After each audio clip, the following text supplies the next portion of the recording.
Greetings and salutations. Today we have a Witschi Watch Expert. This machine is from the late 1990s. Unfortunately, in my particular case, we have at least 2 buttons that are dead of the 6 on the front panel. So, take it apart by removing 5 screws on the back side. Easy peasy. Once you have it apart, it looks something like this, with the buttons on that side, but the soldering pads and things on this side. So heating it up with a soldering iron, you can easily remove the damaged switches, which I have done. Here is what the switch looks like when it's removed. It's a ITT Canon switch, 2.5 newtons, etc., etc. Unfortunately, it is impossible to buy switches as of 2025 with this orange button on it. So what do? We buy them with the black button. We did find an equivalent switch, which is lovely. Here is the part number. It is available on DigiKey.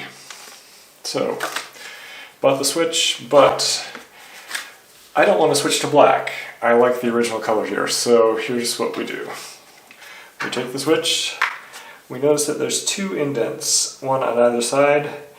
We carefully put a little screwdriver in there and pry up, kind of going back and forth between the 2 sides. When we do that,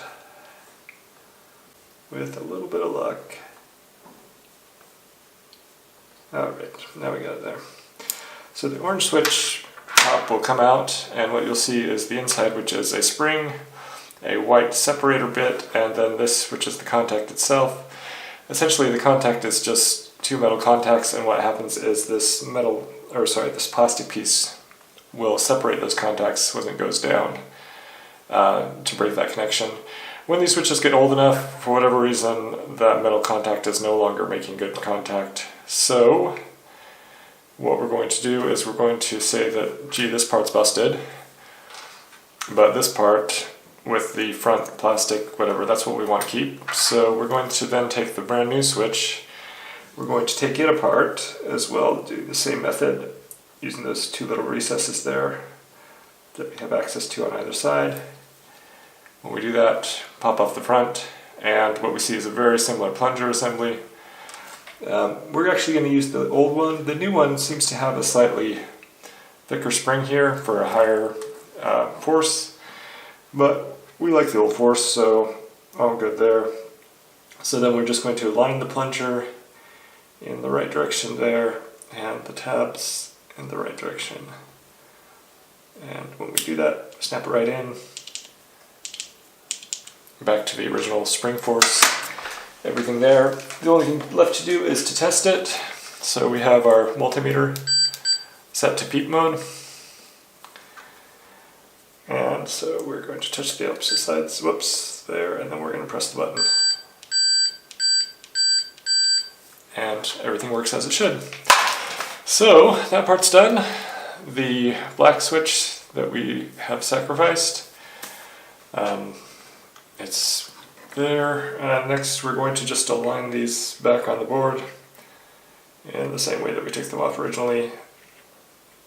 And in this particular case, to make my life easier, I'm going to grab some solder wick, remove the solder here on these pads so that I can stick them all the way through and hold them in place, and then add a little solder there.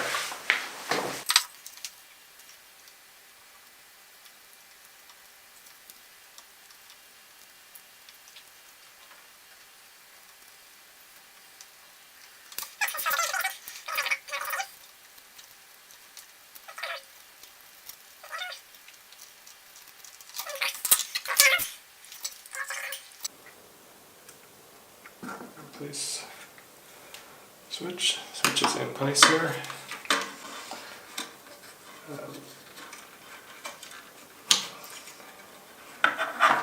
Not a great way to hold that in place. I'm going to just try to stick a piece of tape on there and see if that works.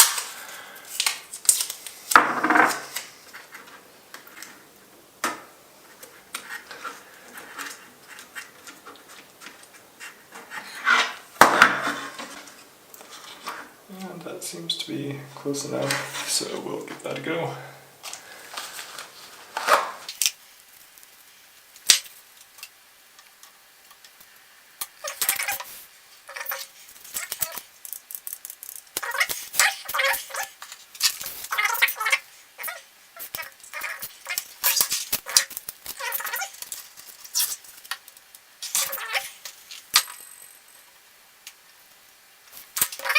At this point, I may grab some alcohol and just clean off the flux there, but the job is done, and all the switches look the same, all the switches have the same spring forces they did before, and we've just used the sacrificial contacts on the back here from the new switches that we purchased, and voila, we're back in business. And the rest of this will just go right back together, and then we'll do some testing. In terms of cleanup for the extra flux that we have here around the pads, typically you would want to use isopropyl alcohol and a Q-tip. I have neither on hand, so I'm going to use Witschi, which is ethyl alcohol basically in the Swedish sense, and it will work close enough. And here's just some toilet paper, which again is ridiculous, but that's what I've got right now. So I'll just dab a little bit here and try to get rid of the worst of that flux.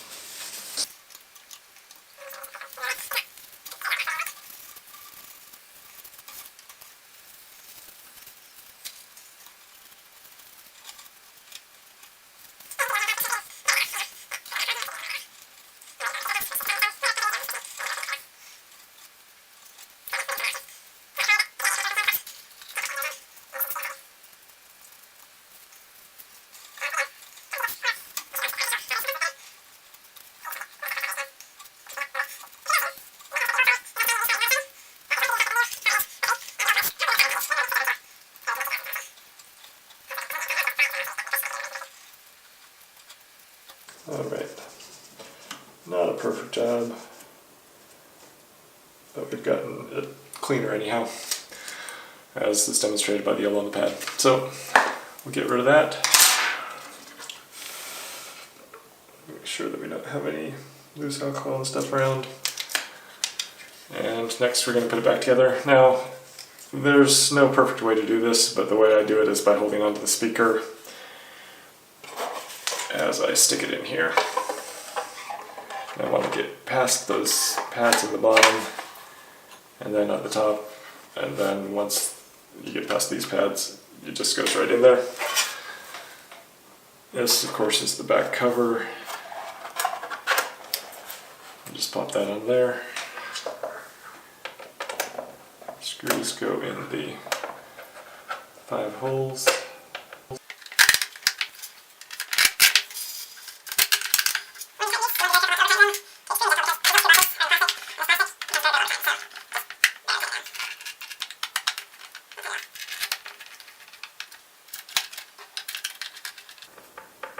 Alright, once that's done, we put everything up here and go ahead and test it.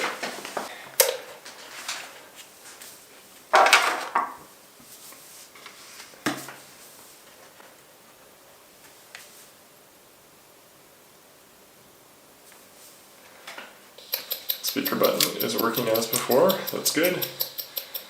The freeze button was previously not working, but now it is. See how it lights up the freeze button?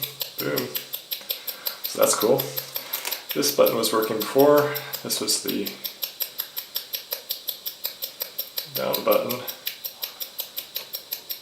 And we're going to put it back on automatic. It's fine. The up button was not previously working, and now it is working. Excellent. The cursor button was working before, and that just moves this across. Now, of course, it's still working, and the speaker button was working, and it's still working. So, 2 switches fix. Looks the same as it did before.